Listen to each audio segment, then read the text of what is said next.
Message to my African brothers and sisters, my people. Listen, for too long, we Africans have been taught to doubt ourselves.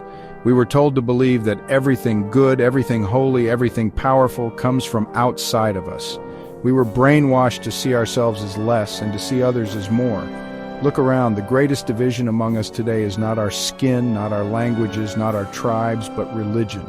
Foreign religions came, and instead of uniting us, they became weapons of division.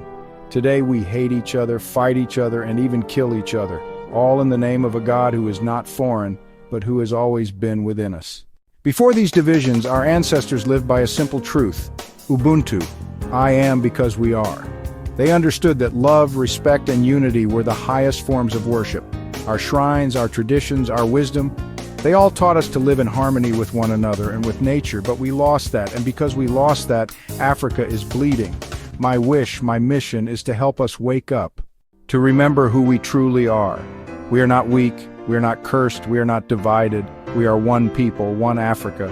We must go back to our ancestral ways, not to reject others, but to rediscover the truth, that we are born to love, not to hate, to build, not to destroy, to unite, not to divide. Africa, it's time to rise, it's time to believe in ourselves again. This is Son of Africa. If you agreed with me, let me hear you in the comment section. If something stirred in your spirit today, don't just scroll. Follow Son of Africa and walk with us on this journey back to ourselves. Because reclaiming our identity isn't a trend, it's a revolution. One truth, one people, one Africa. And you are part of it.